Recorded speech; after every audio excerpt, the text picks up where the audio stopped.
What's up and welcome back. I'm John Stark, MacMovieGuy.com, your favorite blind film critic. And we have to talk. So the Oscars are changing the game. They're changing the rules of the game. So I've also seen this misreported. So it's one of the reasons why I wanted to do this. I do a series talking Oscars. I haven't done my early Oscar predictions videos yet. Just because there's a point at which where it's like it's too asinine, it's too early, and some of the films don't even end up opening. You just end up continuously predicting films, and then they get pushed. There's a lot of talk about like, will Michael open this year? Will it get moved? Is it going to be one part or two part? A 4-hour cut. So there's so many unknowns that are on the table, and I guess that's the no guts, no glory version of it. But also, if you're playing with things that aren't even things, then what's the point? you know, if you're playing with like conceptual contenders that aren't even really contenders. So I kind of like to wait a little bit until it seems like we have a little bit better understanding. We do have a Cannes lineup. I'm getting closer to doing it, but also it is Emmy season, so I also am working on Emmy predictions for that as well.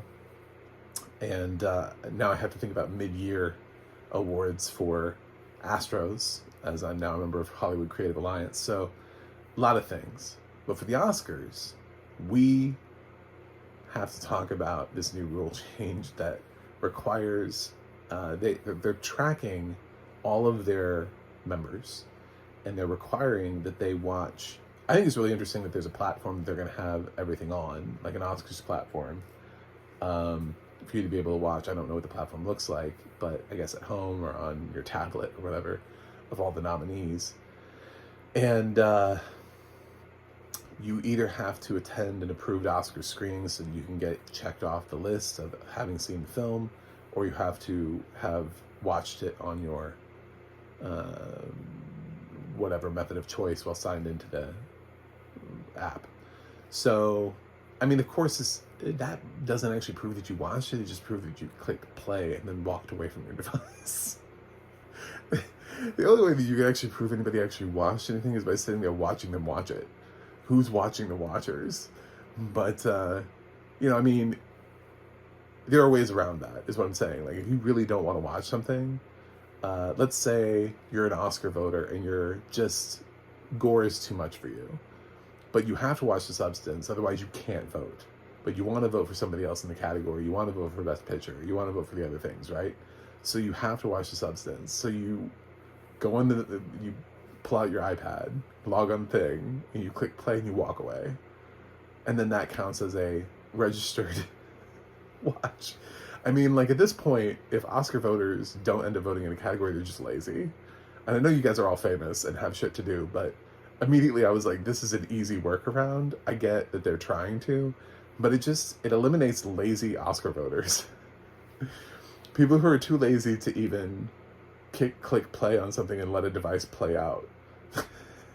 Unless there's going to be like a button that says that you're going to have to click like every so often that reminds people that you're still there and you're still alive, sort of like Netflix, where if you were trying to binge watch a series, like after 3 episodes, it would be like, are you still awake? Did you fall asleep? You had to click confirmation that you hadn't fallen asleep. But I think what's really interesting about this is, first of all, I would love for the Emmys to do this. They need to have, I've mentioned in, like, anytime I have the opportunity, that I do not think Emmy voters watch enough shows. I think that's a huge problem for Emmy voters, and I don't think the Emmys have any solution for that. And this is kind of a solution I'd like to see Emmy voters take on. And I think part of that is also limiting the amount of nominees that you can put into a category from any given show. I don't think we should nominate the entire fucking cast of The White Lotus. I don't care how good you think that show is. The entire supporting category should not be the ensemble of The White Lotus. If that's the thing, then we need an ensemble award. But unfortunately, we have like 300 shows every year. And when you break it down to everybody from the same show. It just means, well, that was a show that everybody watched, and did anybody actually watch the other shows? So I think I really felt that the year that they had the categories were just split between people who were in White Lotus and Succession. Like, you had 8 nominees representing 2 shows. Bullshit. So yeah, and I would love to see them prove that they've actually seen a certain amount of shows. I don't know that they need to see all of the shows. I'm not really concerned about that. I'm not concerned that they meet some sort of insane quota, but I also don't want Emmy voters who only watch Succession, or who only watch The White Lotus, or who only watch those 2 shows. Those kind of people should not be Emmy voters. That's not, you have no idea what the rest of the landscape looks like. And while you may think that you know what quality is, if you're watching like that little amount of television, then no, you don't, because you don't know what the other shows are doing. So you have a concept of what you think quality is, but you don't really know what quality is until you've actually sampled a much larger smattering of offerings from a wider selection. So no, you can't actually just get away with watching the one show. Unfortunately, the Emmy voters don't have something like this, but the Oscar voters do. And what's interesting about the Oscar voters is I was thinking, so if I was an Oscar voter, which would be awesome, I'd be a great Oscar voter, by the way, because I saw almost everything that was nominated last year. Technically, and this is what we're going to get into. We have an accessibility problem here that the Oscars, I would really love for the Oscars to stand up for. And I have acknowledged that with international films, I thought that would be like the last, and of course the shorts category would be sort of like the last. But I do think that, like, if you're competing in animated feature, it's not a hard ask to say you must have audio description. You know, if you want to compete in one of our, American leaning, the Oscars represent American cinema largely. I mean, yes, we do have international nominees, but this is America's film award. This isn't the Caesar awards or BAFTAs. Like, every country has their own thing, and they have specific based on country. So we are kind of representing America. So it is April 23rd. So accessibility has to be a thing, because they definitely have deaf members in the Academy. We know that, because bare minimum, I know they have Troy Kotsur and Marty Matlin are voting members of the Academy. So obviously everything has to have closed captioning. Otherwise, it would be incredibly unfair for them to say that Troy and Marley can't vote in a category because they couldn't watch all of the nominees because the accessibility was not provided for them. So I wonder if this is something that the Oscars have thought about, is actually requiring accessibility. And if you have blind and visually impaired members in the Academy, which I would be shocked if there wasn't, because considering you get invited to the Academy and people get old, vision deteriorates over time anyway. Judi Dench has openly admitted about where her vision is going, and I would be shocked if she doesn't, especially if she wanted to vote in the international film category. I don't think she could read subtitles. I would be shocked if she could read subtitles. So from everything that she's talked about with her macular degeneration, I just don't think she can do that anymore. Obviously, Elton John has talked about his vision loss, and he's a voting member. So there are these people who have expressed some level of vision loss, who are Academy members, and I guess they would be prohibited from voting, because if nominees were not accessible to them, then they would not be allowed to vote, which I think is problematic in this, because instead of being able to vote for just the nominees that offered you accessibility, you're being forced to to do essentially what I was saying, which is just log. I do it so that I can complain about international nominees and the lack of audio description. I'm not a voting member of the Academy. But if I was doing that, it's me just doing bullshit is what it is. It would be me logging on to the platform, clicking play, and then walking away from my device, because what's the point? We have no accessibility requirement. The film doesn't have audio description. I can't read subtitles. So, obviously for animated feature, Flow, when it was released, did not have audio description. Max paid for that audio description. So it didn't have audio description until it hit Max. And I think, considering that happened after the Oscar, it didn't get the audio description uploaded until after the Oscars. There was obviously no audio description available or made available to Academy members. So what they don't get to vote in the animated feature category because they couldn't watch Flow, because they couldn't see Flow. So, and I think visually impaired members deserve to be there. And I think the argument would be that we don't know, I didn't plan for this in my life, and we don't know who's going to go blind later on. So if your concept is that blind people shouldn't vote for the Oscars, then what you're disregarding is the sort of positional knowledge that some of these people may have. Like, if Martin Scorsese went blind tomorrow, nobody's going to argue that Martin Scorsese doesn't know what the fuck film is. He doesn't have a conceptual knowledge, but he may need help with audio description and being able to read subtitles for him to be able to get through an international film. So, or a film that has no dialogue, like Flow. And to say that he would not be allowed to vote because he couldn't get through nominees, or making him sit there and listen to people sit and talk in a foreign language he doesn't speak for a couple hours, while having no context of anything that's going on screen, and then not being able to see.